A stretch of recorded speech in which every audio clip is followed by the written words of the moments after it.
tree trunks are such a neglected and yet really common drawing subject.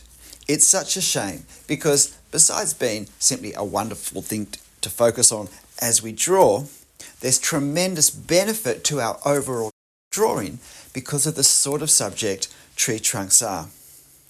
And in the end, it's not just about the tree trunks. There are actually, I think, three benefits that we get from practicing tree trunks that we take with us into other drawings. But the first thing is the tree trunks themselves. When we draw a tree trunk, we get practice at seeing an organic form that can be of almost infinite variety of shape and size and proportion, and yet also invariably has a way where it looks real or doesn't look real. So to capture the infinite variety of shape and angle and form and outline and texture, and yet still have it look credible, isn't necessarily as easy as we would think. Is our tree writhing and twisting and moving through space in all directions? Or is it solid and weighty and anchored into the soil in an immovable looking way? Or is it a light shooting out with straight, fast growth of branches? Is it a gnarled and crusted surface of great age? Or is it a smooth surface of youth? Or what variety of tree is it? We know that leaves are so varied from tree to tree, but the bark is exactly the same. And so what does the bark itself look like, regardless of the age of the tree? What patterns does it make? How does it break up on the surface of the tree if it does? How does it fall off? Does it fall off in thick chunks? Or does it separate in smooth, thin layers that curl into thin cylinders of dead bark and hang off the tree like great barky strings?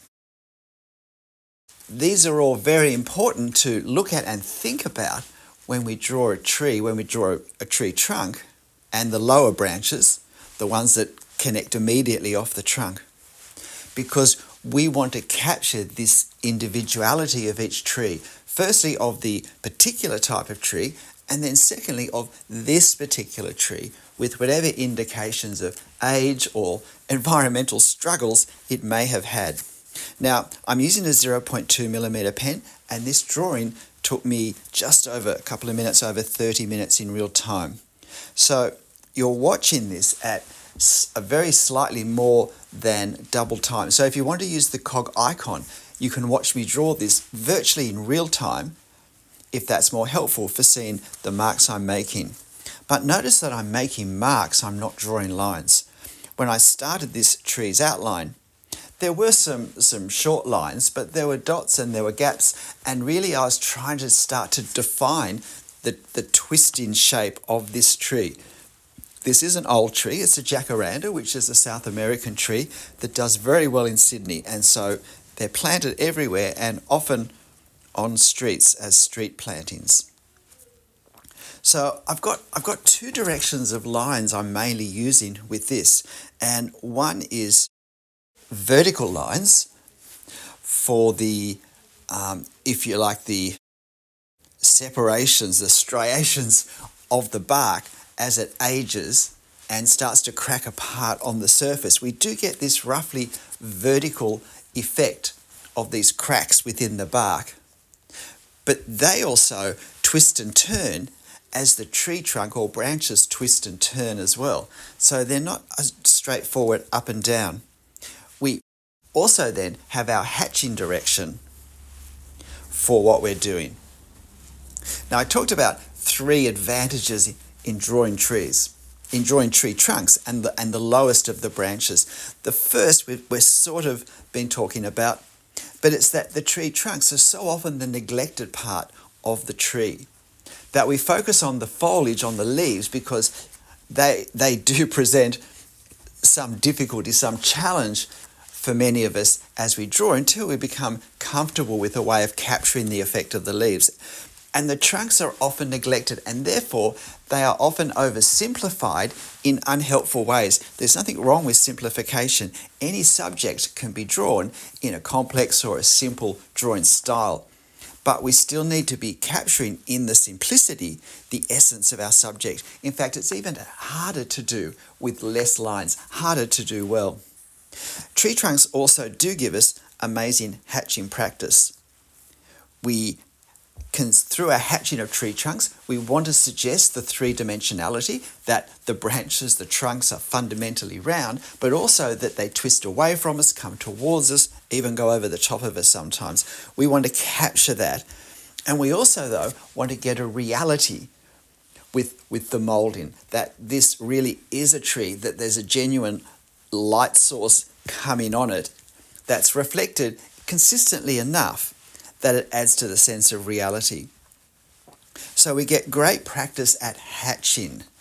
A tree trunk gives us a lot of things to think about in our hatching in terms of the direction, the angles of the lines, and how we hatch and cross-hatch, how we layer our hatching to increase effect in certain parts. The third thing a tree gives us tremendous benefit from is in practicing edges and surface textures, because the bark, as I said, creates very individual surface textures according to what sort of tree it is. But we also have really interesting edges, and the edges can appear different according to the lighting, whether it's on the darker or the lighter side of the tree, if there is a clear difference. And notice with my lines how, again, I avoided straight lines of any length on the silhouette edges on either side.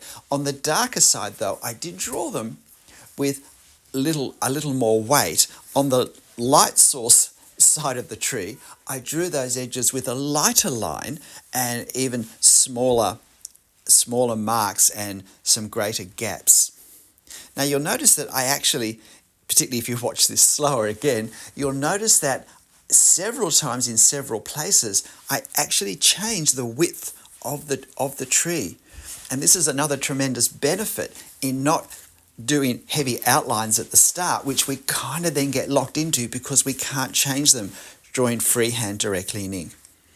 But the way I've drawn this, using light, tentative, almost guide marks at the start, and with this particular tree and the way the bark is patterned, I was able to push out the width in certain parts and I think create a more solid looking tree without it, I think, showing any indication that I'd done so at the end. And this is why it's so great to develop a drawing technique when we draw freehand in ink and we can't erase anything, where, if you like, we keep our options open. We don't lock in some elements of our drawing until later on when we have a stronger sense of what's happening. Now, one of the most important things here with this hatching, and if we look at the tree in the reference, we can see that the shadows are not consistent over the whole tree. There are parts of the shadows, well, they're actually shade, but they're shade and shadow. Parts of the tree are in shade. The light simply doesn't reach it because of the shape and positioning of the branches and the trunk in relation to the sun. But there are also parts where there's shadow being cast from further up the tree onto the tree, and that makes the darkness, the value, darker again. And we want to get this slight variation in light and dark, even in the relative darkest parts of the shadow, because these are the things that create a sense of movement, a sense of reality, because we don't get the same consistency of shade and shadow even in close together parts of the same object. There are all sorts of local condition reasons why that happens, but sometimes it's just light bouncing around off other things around. And so we want to capture that variation. So we want to keep looking at our reference and saying, where are the absolute darkest parts of the dark values on the trunk? And what direction is happening underneath? Before I put marks on my trunk, what direction is that trunk moving in this particular spot? And how can I reflect that? So I don't just get the dark values created, but I get the sense of the curvature of the trunk in some detail, not just as a cylinder, but a cylinder that comes in and out and in and out, almost fluted in parts as it moves around the circumference of the tree. My goodness, I can see a face in that tree trunk now. I hope that gets covered before the end. Seeing faces in tree trunks and in foliage is an occupational hazard of drawing trees. And also in this tree, there are these, if you like, vertical striations, these vertical marks as the bark cracks, as the tree keeps expanding with the new growth each year. And they create a pattern. They create a visual effect of somewhat of verticality. But as we put these lines in place, we want to make sure that we don't put long, straight lines that aren't reflected in our reference.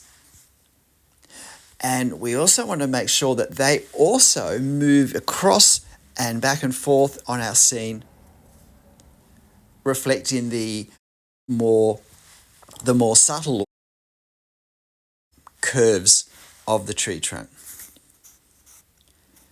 And we're pretty well done. Of course, you'll find this reference on my channel community page if you'd like to have a go. Tremendous value, tremendous benefit. And look, tree trunks are also forgiving because they don't have to be exact. It's not like a perspective of a house where if it's not quite right, it's so obvious. So it takes that pressure off us of sort of accurate outline, if you like, and lets us focus on, I think, the far more helpful and sometimes challenging drawing issues of hatching, of edges, of silhouettes, of surface textures, of capturing certain effects when we draw. Because in this tree, we want to capture that old man gnarled effect and the twisted way the tree leans back and comes forward, the sense of that upper left-hand branch moving towards us, going over the head of me, in fact, as I was taking this photo. And we also have the shadow on the grass. And shadow on grass is a perennial tricky subject for people. You'll see that I've done it the hard way of lots of little vertical lines because that reflects the underlying form under the shadow, which is the grass. This is shadow on grass, which presents visually a very different effect. And it also let me create a sense of the undulation of the soil, of the ground slightly, which I think works in nicely with the curvature of the tree. And then we're done. Almost. Just the last few bits of detail and we're done. Please hit the like button if you found this helpful. G'day, I'm Stephen Travers. Look, you probably know already that I love drawing trees, but I must admit I have concentrated on foliage over the last couple of years when I've been making these videos. And what I've come to realize is that the tree trunks are just as much fun to draw, in some ways just as much a challenge, and we don't want to neglect them. We don't want the trunks to be the weak spot of our tree drawing. And if we can draw them complex, such as this drawing I've done now, and learn to do them in this way, when we want to draw them in a much more simplified gestural way, we can actually do that more easily, more credibly, and to a higher standard. That if we learn all there is to learn this way, we can simplify and have very effective trees that really just take seconds to draw, whether it's the foliage or the trunks. But look, whatever you draw, however you draw it, however you practice it, however it turns out, make sure you have fun. I'll see you next time. Bye.